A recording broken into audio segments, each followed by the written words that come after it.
Bienvenue dans un nouvel épisode du Five. FC Futsal est énergique et enchaîne les tirs dès le début du match.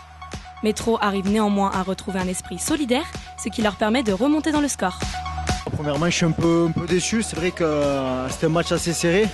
Au final, c'est celui qui mettait le plus le pied qui l'a emporté. Mais je pense que leur gardien y est pour beaucoup. Je pense que c'est eux qui leur sauvent le match. Après, on a été sérieux sur l'ensemble du match. Mais c'est vrai qu'en termes de remplaçants, on était un peu serré comme depuis le début de la saison. Donc c'est pas un mauvais match de notre part en tout cas. Le match se termine donc sur l'ultime but de FC Futsal, remportant ainsi la victoire.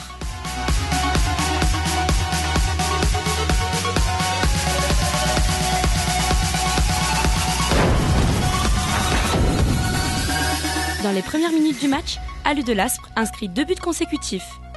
Alu de l'Aspre dévoile un jeu plus rapide en marquant à plusieurs reprises. Après de nombreuses occasions, Estagel se ressaisit, parvenant ainsi à revenir au score.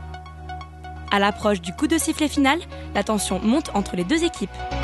Ouais, les impressions, ça va être vite fait. En fait, on se met au niveau des équipes contre lesquelles on joue. Quand on joue en haut du tableau, on s'en sort pas trop mal. Et quand on joue des mecs a priori un peu moins bons, on se met à leur niveau, on fait des fautes, on fait n'importe quoi. On prend des coups, on en met.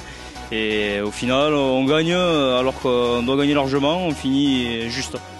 À la fin de cette très belle rencontre, c'est tout de même Alu de l'Aspre qui l'emporte sur son adversaire.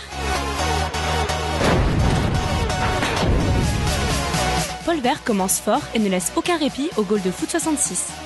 Foot 66 ne se laisse pas démoraliser et finit par mener le score en faisant preuve d'un très bel esprit d'équipe. Les deux équipes enchaînent les tentatives de but, mais les gardiens bloquent la plupart des frappes. En fin de match, l'ambiance sur le terrain se dégrade et les esprits s'échauffent.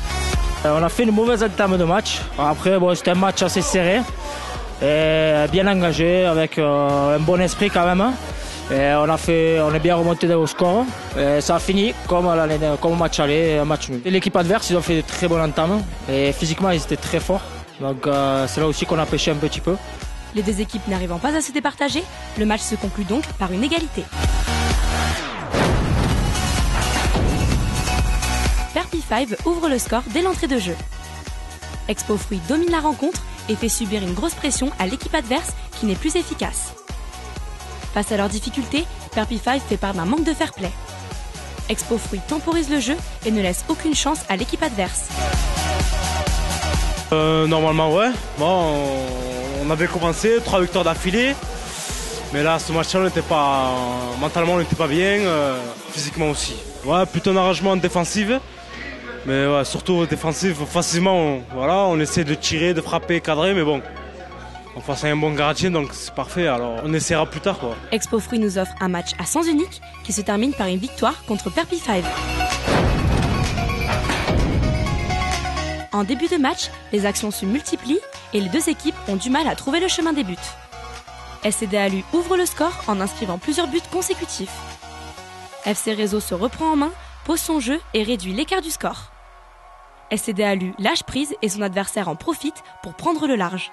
C'était un match sympa parce que l'esprit était bon enfant. Bon, on a perdu de 3 points. Je crois qu'on a manqué de réalisme devant les cages. Bon, ça leur a profité. On a fait quelques poteaux. Ils avaient un bon gardien aussi. Donc, à partir de là, la victoire est logique pour eux. On ne peut pas se satisfaire d'une défaite. Maintenant, c'est vrai que ils ont été meilleurs. Comme je vous dis, on a manqué de réalisme devant les cages. Le match se termine donc par une large victoire de FC Réseau. Clôture du Midi ouvre le score dès les premières secondes du match.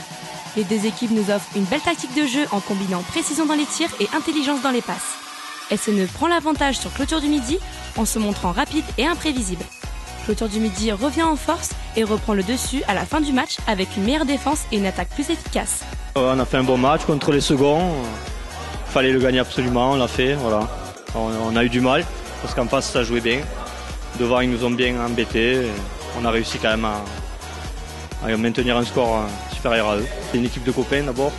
Et après quand même avec du talent aussi, mais on n'aime pas perdre, mais ça marche. Voilà. C'est avec un score très serré que Clôture du Midi remporte le match. Cette 17e journée s'achève avec le tableau des scores. On vous donne rendez-vous la semaine prochaine pour la suite du tournoi du Five.